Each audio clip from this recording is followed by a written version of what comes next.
밤에 굉장히 더웠는데 밤새 잘 주무셨는지 모르겠습니다. 폭염과 또 오늘 11시쯤에는 비가 엄청 내린다고 합니다. 여러분들 건강 유의하시고 여러분들 사고 나지 않도록 스스로를 잘 지키고 또 내 몸뿐만 아니라 영육 간의 모든 여러분의 하는 일들이 예수 그리스도 안에서 보호받고 승리 받으시기를 주님의 이름으로 축복합니다. 오늘 하나님의 말씀은 베드로전서 5장 7절에서 14절입니다. 한 목소리 합독하여 읽겠습니다. 시작. 너희 염려를 다 주께 맡겨 버리라. 이는 저가 너희를 권고하심이니라. 근신하라, 깨어라. 너희 대적 마귀가 우는 사자같이 두루 다니며 삼킬 자를 찾나니 너희는 믿음을 굳게 하여 저를 대적하라.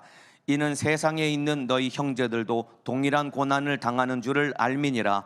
모든 은혜의 하나님 곧 그리스도 안에서 너희를 부르사 자기의 영원한 영광에 들어가게 하신 이가 잠깐 고난을 받은 너희를 친히 온전케 하시며 굳게 하시며 강하게 하시며 털을 견고케 하시리라. 권력이 세세 무궁토록 그에게 있을지어다. 아멘. 내가 신실한 형제로 아는 실로아노로 말미암아 너희에게 간단히 써서 권하고 이것이 하나님의 참된 은혜임을 증거하노니 너희는 이 은혜에 굳게 서라. 함께 택하심을 받은 바벨론에 있는 교회가 너희에게 문안하고 내 아들 마가도 그리하느니라. 너희는 사랑의 입맞춤으로 피차 문안하라. 그리스도 안에 있는 너희 모든 이에게 평강이 있을지어다. 아멘. 오늘 베드로전서 5장 7절에서 14절 말씀을 중심으로 염려를 주께 맡겨라, 염려를 주께 맡겨라 라는 제목으로 베드로전서 12번째 시간, 오늘 마지막 시간입니다. 오늘 함께 은혜 받는 시간을 갖도록 하겠습니다. 여러 차례 말씀을 드린 것처럼 베드로전서는 이 고난과 핍박 가운데 있는 성도들에게 소망을 주기 위해서 쓴 편지가 바로 베드로전서입니다. 어떠한 고난과 어떠한 핍박이 있을지라도 우리 가슴 속에 소망 하나만 딱 가지고 있으면 모든 환난과 핍박을 이길 수 있는 것입니다. 그래서 베드로전서는 환난과 핍박을 당하고 있는 성도들에게 너희가 소망을 가지고 이기라 라는 마음을 가지고 쓴 편지고, 오늘 본문이 이제 베드로전서 마지막 시간이고 마지막 내용입니다. 7절을 보면은 너희 염려를 다 주께 맡겨버리라. 이는 저가 너희를 권고하심이니라. 여러분, 세상에 염려, 근심, 걱정이 없는 사람은 한 사람도 없습니다. 이 자리에 계신 저와 여러분 모든 성도님들 가슴 속에도 크든 적든 누구나 다 염려, 근심, 걱정을 다 가지고 있습니다. 그런데 아무리 내가 걱정하고 근심하고 염려한다고 해서 문제가 해결되는 것은 하나도 없습니다. 그래서 오늘 본문 7절에 염려를 주께 맡기라 라고 명령하고 있는 것입니다. 여러분이 가지고 있는 모든 염려를 주님께 다 맡기시기를 주님의 이름으로 축복합니다. 염려를 다 주님께 맡기면 어떤 일이 일어나냐면 그 뒤에 이는 저가 너희를 권고하심이니라. 권고하신다라는 말은 하나님이 책임져 주시고 보살펴 주신다라는 이야기입니다. 내가 염려를 주님께 맡기면 하나님이 책임져 주십니다. 하나님이 보살펴 주십니다. 그래서 염려를 주님께 맡겨야 되는 것입니다. 이 당시에 이 베드로전서 편지를 받아들였던 성도들도 참으로 수많은 환난과 핍박 가운데 어떻게 내 믿음을 지키지? 어떻게 내가 신앙생활을 하지? 모두가 다 근심 걱정을 했다 이 말입니다. 그러한 성도들에게 너희 염려하지 마라, 주님께 맡기라. 그러면은 주님이 너희를 보살펴 주실 것이라. 주님이 책임져 주실 것입니다. 주님이 너희를 천국으로 인도해 주실 것이라. 이 마음을 가지고 편지를 쓴 것입니다. 오늘 이 새벽에도 여러분들이 수많은 말 못할 염려, 근심, 걱정을 여러분 가슴속에 안고 계시겠지만 오늘 그 모든 염려를 주님께 맡기시기를 주님의 이름으로 축복합니다.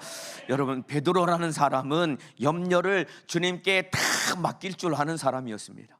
베드로라는 사람이 말이죠, 염려를 주님께 다 맡길 줄 아는 사람이었습니다. 그 일이 어디에 나오냐면은 사도행전 12장에 보면은 헤롯 왕이 초대교회 성도들과 제자들을 핍박합니다. 그때 예수님의 12제자 중에 하나인 야고보가 헤롯 왕에게 붙들려 가지고 야고보가 처음으로 순교를 당하게 됩니다. 그러니까 이 유대인들이, 제자들이 순교당하는 것을 보고 유대인들이 너무나 좋아했거든요. 그러니까 헤롯이 정치적으로 유대인들을 더욱더 강력하게 규업을 하려고 또 베드로를 잡아가지고 잡아 죽이려고 베드로를 잡아서 감옥에 가둡니다.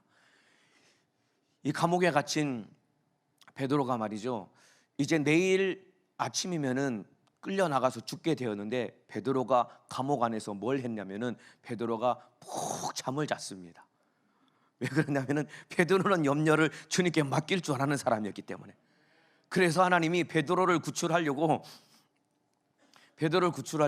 천사를 보냅니다. 보통 이 천사가 짠 하고 등장하면은 사람들이 굉장히 당황하고 깜짝 놀랍니다. 사도행전에도 보면은 고넬료가 기도하다가 하나님이 보낸 사자 천사가 나타났을 때 고넬료가 무릎을 꿇고 너무나 두려워했다라는 표현이 기록되어 있거든요. 근데 여기서는 천사가 짠 나타나면은 보통 사람이 당황하고 두려워해야 되는데, 여기서는 오히려 천사가 당황하고 깜짝 놀랐습니다. 왜냐하면은 짠 나타나면 베드로가 놀래야 되는데, 베드로는 워낙 염려를 맡겼기 때문에 깊이 잠들었던 탓에 천사가 나타나면은 광채가 확 나타나거든요. 그러면은 빛이 나타나면 베드로가 좀 깨어나야 되는데 안 깨는 거, 워낙 깊이 자니까. 천사가 너무 당황했던 나머지 베드로의 옆구리를 툭툭 쳐가지고 깨울 만큼 베드로가 이렇게 염려를 맡기고 주님께 참으로 믿음을 가졌던 사람입니다. 왜냐하면 베드로는 살면 전도하는 것이고 죽으면 천국이지, 이 믿음을 가졌던 것입니다. 아멘이십니까? 저와 여러분도 마찬가지입니다. 살면 복음 전하고 주님의 뜻대로 살아가는 것이고 죽으면 천국에서 주님 만나는 것입니다. 그렇기 때문에 어떠한 문제를 우리가 만날지라도 염려, 근심, 걱정할 필요 없이 주님께 맡기고 늘 평강 가운데 살아가면 되는 것이다, 이 말입니다. 그래서 이 베드로가 이 염려를 주님께 맡겨서 감옥 속에서도 깊이 잠잘 수 있었던 것처럼 저와 여러분도 환난과 핍박 가운데 염려하지 말고 모든 근심 걱정을 주님께 맡기시기를 주님의 이름으로 축복합니다. 그러면 주님이 책임져 주시는 것입니다. 한번 따라합시다. 염려를 주께 맡겨라. 더 크게 염려를 주께 맡겨라. 오늘 제목처럼 염려를 주님께 맡기는 사람 되시기를 주님의 이름으로 축복합니다. 여러분, 바울도 똑같은 얘기를 했습니다. 베드로와 상의도 하지 않았는데 바울도 빌립보서 4장 6절에 똑같은 이야기를 했습니다. 아무것도 염려하지 말고 오직 모든 일에 기도와 간구로 너희 구할 것을 감사함으로 하나님께 아뢰라. 염려하지 말고 기도로 맡기랍니다. 아멘입니까? 염려하지 말고 내 근심 걱정을 기도로 맡겨야 되는 것이다, 이 말입니다. 여러분, 바울도 베드로와 똑같이 빌립보에서 감옥에 한번 갇혔던 사람입니다. 복음을 전하다가 사람들에게 붙들려가지고 참으로 이 실컷 매로 두드려 맞은 다음에 빌립보 지하 깊은 감옥에 갇히게 됩니다. 얼마나 마음의 상심이 크겠습니까? 원래 바울은 빌립보로 안 가려고 그랬거든요. 근데 성령이 어거지로 끌어다가 빌립보로 보낸 것이고, 그리고 귀신 들려 점치는 그 여종을 며칠 동안 이 고민을 했습니다. 저거 쫓아내야 될까 말아야 될까. 그런데 고민하다가 쫓아내는데 아니나 다를까 붙들려가지고 매를 맞고 감옥에 갇혔다, 이 말입니다. 그러면은 우리 같으면은 얼마나 마음의 상심이 크겠습니까? 그런데 바울은 거기서 저와 여러분처럼 조그만 문제 만났다고 좌절하고 낙심하는 것이 아니라 바울이 거기서 무엇을 했냐면은 하나님께 찬양하고 기도했다라고 기록이 되어 있습니다. 이와 같이 저와 여러분도 어떠한 문제를 만날지라도 좌절하고 낙심할 것이 아니라 오히려 그때 하나님께 찬양해야 되는 것입니다. 힘들고 어렵고 좌절당할 때 그때 기도해야 되는 것이다, 이 말입니다. 그러니까 옥터가 흔들리고 지진이 나서 옥문이 활짝 열려서 하나님이 바울을 그 감옥 속에서 끄집어내셨다, 이 말입니다. 이와 똑같이 저와 여러분도 어떠한 문제를 만났을지라도 하나님께 기도하고 찬양할 때 하나님은 그 문제 가운데서 우리를 건져내실 것이다, 이 말입니다. 오늘 그 경험이 여러분에게 이루어지시기를 주님의 이름으로 축복합니다. 그래서 염려를 기도로 주님께 맡겨야 된다, 이 말입니다. 여러분, 염려를 기도로 맡기게 되면은 나보다 나를 더 잘하시고, 그리고 나를 사랑하시는 우리 하나님이 나를 책임져 주시고 인도해 주시는 것입니다. 이 사실 믿으십니까? 나보다 나를 더 잘하시고 나를 사랑하시는 우리 하나님이 나를 책임져 주시고 인도해 주시는 것입니다.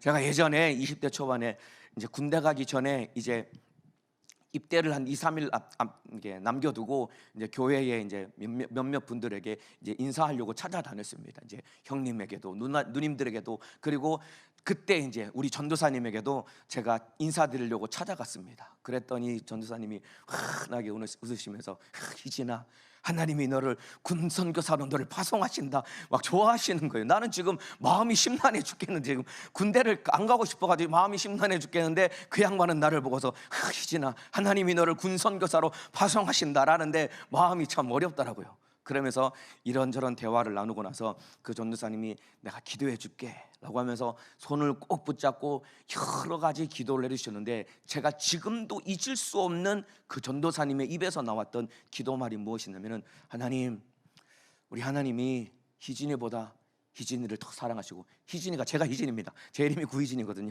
예, 여자 이름 같아서 누군가 싶으시겠지만 제 이름이 구희진입니다.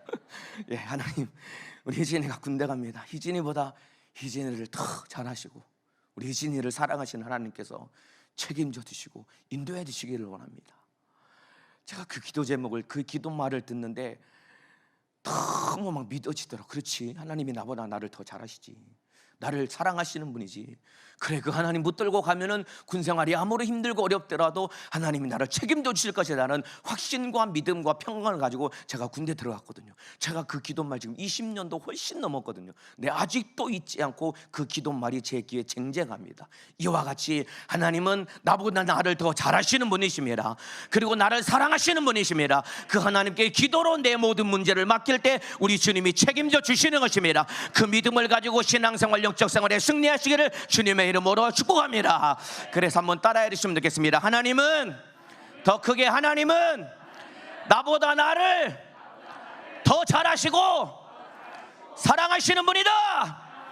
이 사실을 인정하시면 아멘 하시겠습니다. 하나님은 나보다 나를 더 잘하시고 나를 사랑하시기 때문에 그 하나님께 모든 문제를 기도로 맡길 때 우리 주님이 책임져 주시는 것입니다. 그래서 여러분들, 이 세상에 문제 없는 사람은 없다고 했습니다. 그렇기 때문에 염려하는 대신에 오히려 감사하는 마음으로 기도로 여러분의 모든 문제를 오늘 이 새벽에 맡기시고 오늘 편안한 마음, 평강 가지고 돌아가시기를 주님의 이름으로 축복합니다.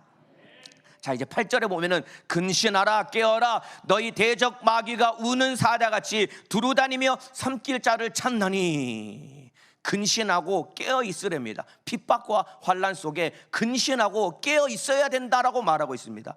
여기서 말하는 근신하라, 깨어라라는 말은 정신을 바짝 차리고 경계심을 늦추지 말라는 이야기입니다. 이 정신을 바짝 차리고 경계심을 늦추지 말라는 이야기입니다. 왜 그러냐 하면은 그 뒤에 너희 대적 마귀가 우는 사자같이 두루다니며 삼킬 자를 찾나니. 아까 찬양인도 하시는 목사님이 통성기도할 때 이 말씀 가지고 근신하고 깨어서 기도해야 된다고 말씀을 하셨는데, 맞아요, 맞습니다. 우는 사자 같은 이 악한 마귀 사단 귀신 역사가 우리를 집어삼키려고 호시탐탐 기회를 노리고 있다 이 말입니다. 지금도 기회를 노리고 있다 이 말입니다. 그래서 깨어 있어야 되는 것입니다. 근신해야 된다 이 말입니다. 그 미어캣이라는 동물을 혹시 아시나요? 그 아프리카 초원에 가면은 이 네 발 달려서 기어다니는 이 생쥐같이 생긴 짐승인데, 이제 뒷발로 서서 앞발을 이렇게 하고서 막 쳐다보는 동물 아시죠? 왜 그러냐면은 혹시라도 멀리서 포식자가 들이닥칠까봐, 아니면 하늘에서 날고 있는 독수리가 혹시라도 잡아먹을까봐 이 무리 생활을 하기 때문에 번갈아 가면서 이렇게 고개를 들고 살핀다 이 말입니다. 그래서 촉각과 후각과 시각을 동원해서 누구라도 혹시 오면은 경계음을 내가지고 숨으려고 이렇게 이 정신을 차리고 경계심을 늦추지 않는 것처럼 저와 여러분도 우는 사자 같은 악한 마귀 사단 귀신 역사는 24시간 호시탐탐 내 영혼을 집어삼켜서 지옥으로 끌고 가려고 기회를 노리기 때문에 이 원수에게 당하지 않기 위해서 근신하고 깨어 있어야 되는 것입니다. 그렇게 신앙생활 하시기를 주님의 이름으로 축복합니다. 얼마 전에 어떤 청년과 함께 차를 탔는데 그 청년이 차가 바뀐 거예요. 그래서 물어봤습니다. 야, 갑자기 왜 차가 바뀌었냐라고 물어보니까 그 청년이 하는 얘기가 사고가 나서 차를 폐차했다는 거예요. 왜 사고가 났냐면은 밤에 이 친구가 워낙 이 하는 일이 바빠가지고 잠도 못 자고 바쁘니까 피곤했던 나머지 밤에 운전하다가 졸음 운전을 했던 겁니다. 그러니까 앞에 서 있던 큰 트럭 있죠. 이 1톤짜리 용달 트럭이 아니고 15톤 트럭 그 뒤에 차가, 승용차가 조는 바람에 차가 가가지고 들이박아서 승용차가 트럭 밑으로 들어가 버린 거예요. 나중에 블랙박스를 봤더니 차가 가까워지면 브레이크를 밟아야 되는 건 아닙니까?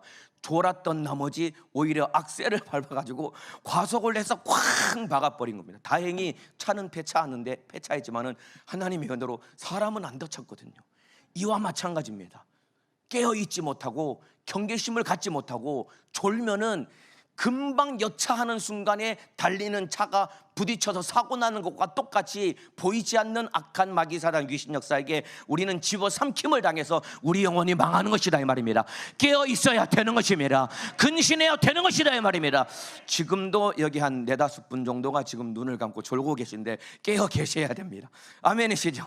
깨어가지고 말씀을 듣고 기도해야 된다 이 말입니다. 그러면서 9절에 보면은 너희는 믿음을 굳게 하여 저를 대적하라. 근신하고 깨어서 마귀를 대적하라는 것입니다. 마귀를 대적할 때 이 원수 귀신은 떠나가게 되는 것입니다. 내게 주신 예수 그리스도의 이름으로 악한 마귀 사단 귀신 역사를 강력하게 명령할 때 이 원수는 꼼짝없이 떠나가게 된다 이 말입니다. 그래서 늘 깨어서 내게 주신 예수의 이름으로 악한 원수를 몰아내서 삼킴을 당하고 속는 것이 아니라 이 원수를 몰아내시기를 주님의 이름으로 축복합니다. 그러면서 그 뒤에 이는 세상에 있는 너희 형제들도 동일한 고난을 당하는 줄을 알미니라. 세상에 있는 형제들도 동일한 고난을 당하고 있다라는 것입니다. 깨어있지 못하고 근신하지 못하면 참으로 힘들고 고통을 당한다는데, 여러분 깨어있지 못하고 근신하지 못해서 큰 어려움을 겪었던 사람이 또 있는데, 그 사람이 누구냐면 바로 베드로입니다. 베드로가 예수님이 잡히시기 전에 제자들이 다 모여있는 가운데서 예수님이 분명하게 일러주셨습니다. 베드로야, 네가 오늘 밤에 닭 울기 전에 3번 나를 부인할 것이야. 예수님이 이 사단에게, 베드로가 사단에 의해서 시험될 것을 분명히 일러주셨는데, 그렇게 얘기를 했으면은 여러분 베드로가 깨어서 기도해야 되는 것 아닙니까? 그 말씀을 하시고 난 다음에 나머지 제자들은 다 물려놓고 베드로, 요한, 야고보 3명의 제자들만 데리고 겟세마네 동산으로 가셔서 예수님이 이마에서 흐르는 땀방울이 핏방울이 되도록 예수님은 애타게 기도하고 계시는데, 기도하는 모습을 보고서도 베드로가 겟세마네 동산에서 졸고 자빠져 있는 거예요. 네가 오늘 밤 닭 울기 전에 나를 3번 부인할 것이야. 예수님이 경고하셨으면 깨어서 예수님, 하나님, 내가 예수님을 부인하지 않게 하옵소서 기도해야 되는데, 경고의 말씀을 듣고도 근신하지 못하고 깨어있지 못하니까 기도할 때 조는 것이다 이 말입니다. 이게 우리 모습 아닙니까?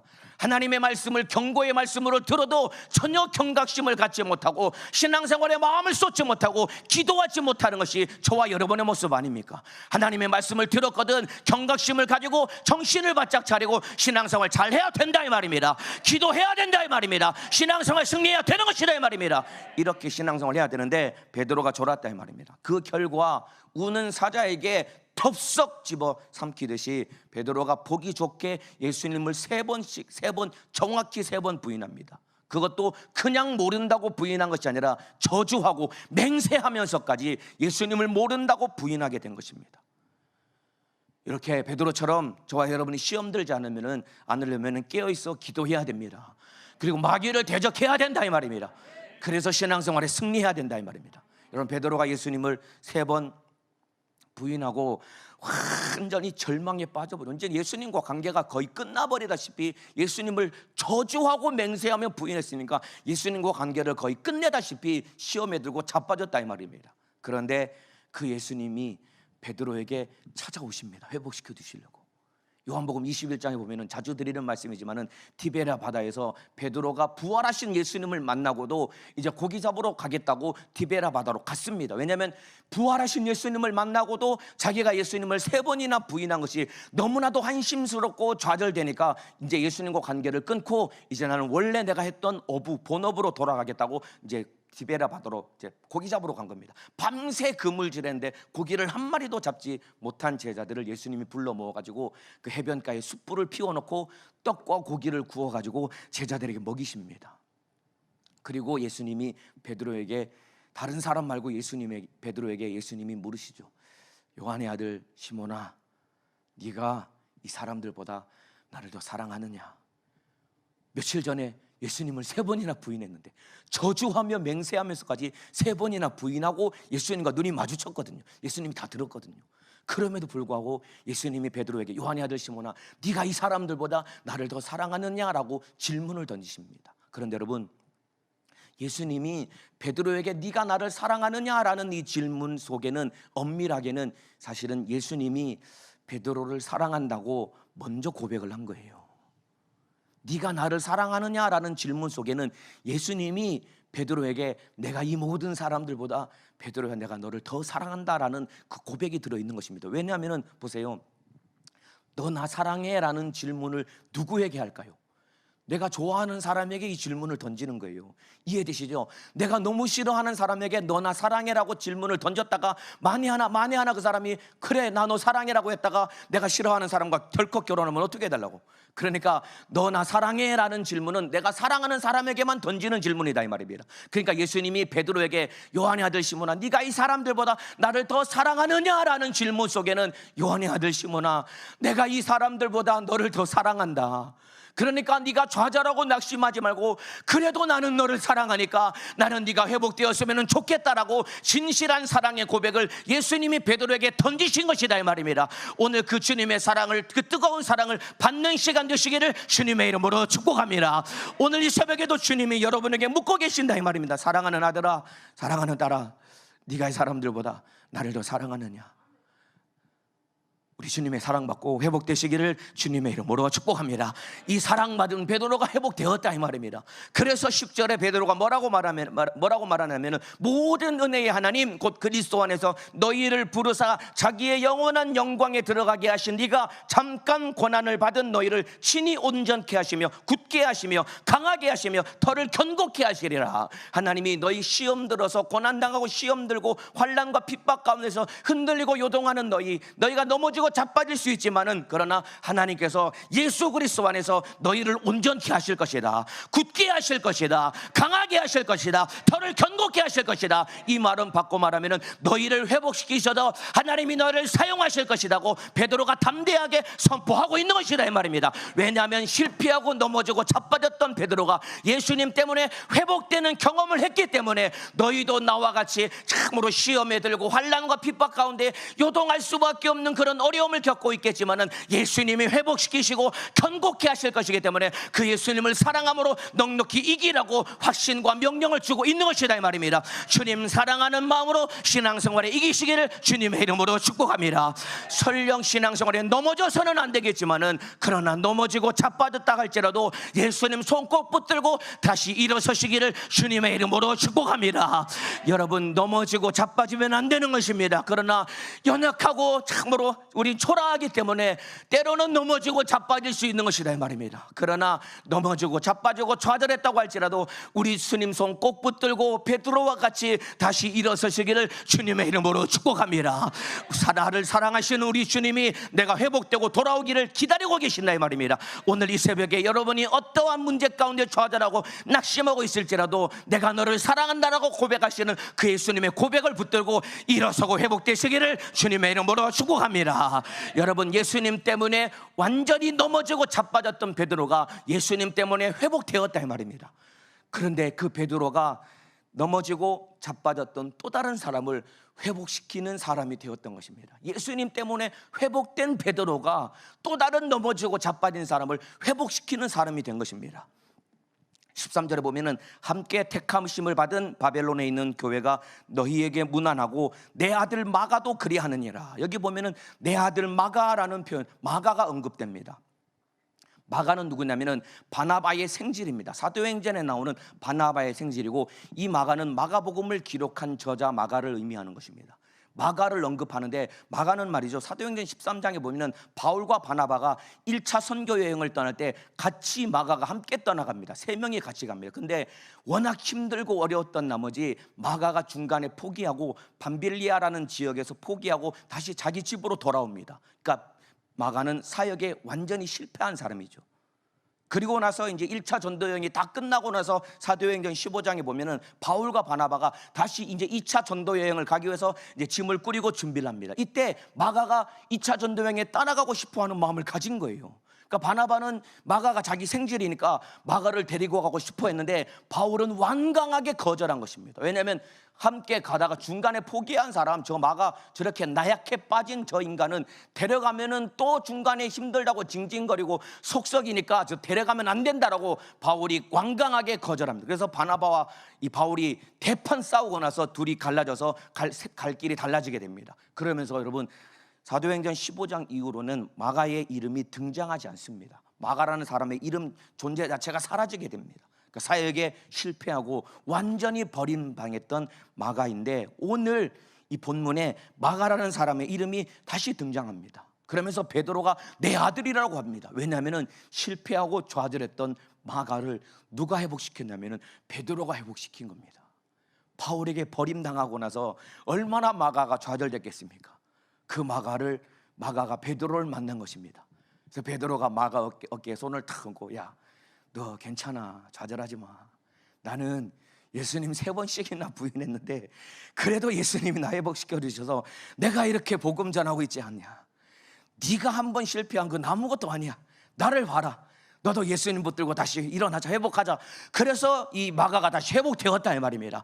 이와 같이 저와 여러분도 비록 넘어지고 자빠졌을지라도 예수님으로 회복되시기를 주님의 이름으로 축복합니다. 회복된 경험을 가지고 넘어지고 자빠진 사람들을 다시 일으킬 수 있는 믿음의 일꾼 되시기를 주님의 이름으로 축복합니다. 지금 여러분 가정에서 예배드리고 믿음을 잃어버린 사람들이 얼마나 많은지 모릅니다. 그들에게 우리가 찾아가야 되는 것입니다. 그리고 좌절하고 낙심하고 시험 들어있는 영혼들을 다시 찾아서 우리 주님께로 인도해서 그들의 믿음을 회복시켜야 되는 것이다 이 말입니다. 베드로가 예수님을 만나서 회복된 것처럼 저와 여러분도 참으로 내가 만나는 모든 사람들을 회복시키는 주님의 일꾼 되시기를 주님의 이름으로 축복합니다. 그래서 여러분 베드로가 예수님을 만나서 자기가 회복되는 것을 경험했고 뿐만 아니라 자기를 만나는 사람들을 회복해야 하는 그런 사역을 감당했던 것입니다.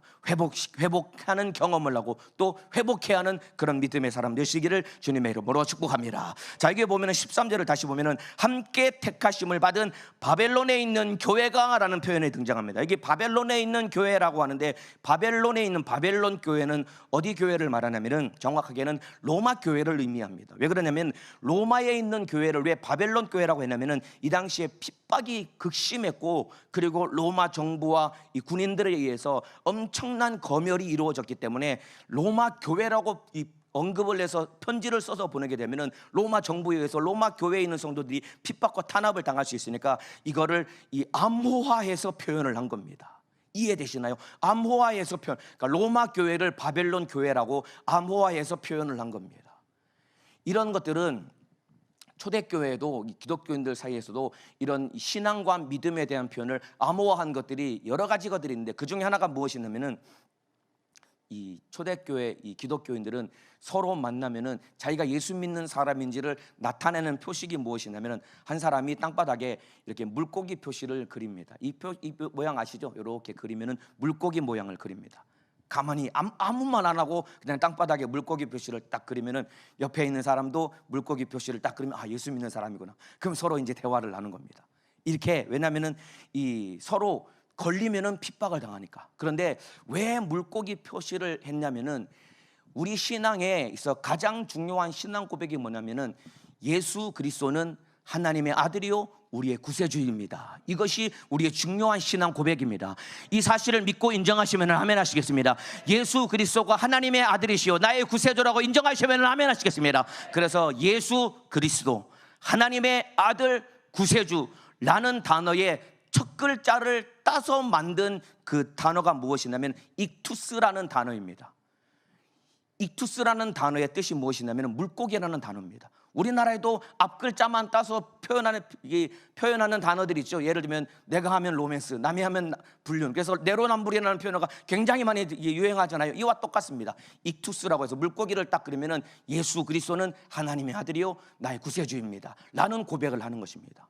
왜냐하면 잘못 걸리면 죽으니까 암호화해서 자기의 믿음을 고백하고 표현하고 서로 교제를 했던 것이다 이 말입니다. 그런데 저와 여러분은 오늘을 살고 있는 저와 여러분은 굳이 신앙을 우리가 믿는 믿음을 암호화할 필요가 없습니다. 여러분 당당하게 내가 예수 믿는 사람임을 밝히며 살아가야 되는 것이고 당당하게 예수 그리스도 복음을 전하는 삶을 살아가야 되는 것이다 이 말입니다. 담대하게 예수 복음을 전하고 담대하게 믿음 가지고 살아가시기를 주님의 이름으로 축복합니다. 12절에 보면은 내가 신실한 형제로 아는 실로안으로 말미암아 너희에게 간단히 써서 권하고 이것이 하나님의 참된 은혜임을 증거하노니 너희는 이 은혜에 굳게 서라. 이 베드로 전서라는 이 편지를 실루아노를 통해서 썼다라고 기록해서 보낸다라고 이 고백을 하고 있습니다. 이 당시에 물론 베드로가 뭐 글을 알았는지 몰랐는지 모르겠지만은 베드로가 실루아노에게 대피를 시킨 이유는 요즘에는 이 종이를 구하기 쉽고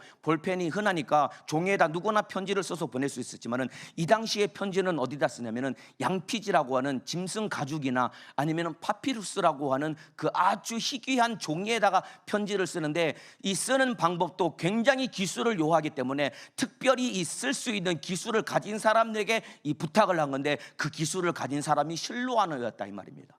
그 바울이 실로아노에게 대피를 시킨 이유는 실로아노가 이런 편지를 쓸 수 있는 기술을 가졌기 때문이기도 하지만은, 이 베드로가 이 실로아노를 깊이 신뢰했기 때문이다 이 말입니다. 뿐만 아니라 여러분, 실로아노라는 사람이 누구냐면은 사도행전 16장에 보면은 바울이 빌립보 감옥에 갇힐 때 누구와 함께 갇혔냐면은 바울과 실라가 감옥에 갇혔다는 얘기 기억나시죠? 그 실라가 바로 실로아노입니다. 그러니까 이 실로아노는 베드로와도 함께 사역을 했던 것이고, 바울과도 함께 사역을 할 만큼, 그리고 감옥에 갇힐 만큼 참으로 예수님 앞에 믿음의 의리를 지킬 수 있었던 사람이다 이 말입니다.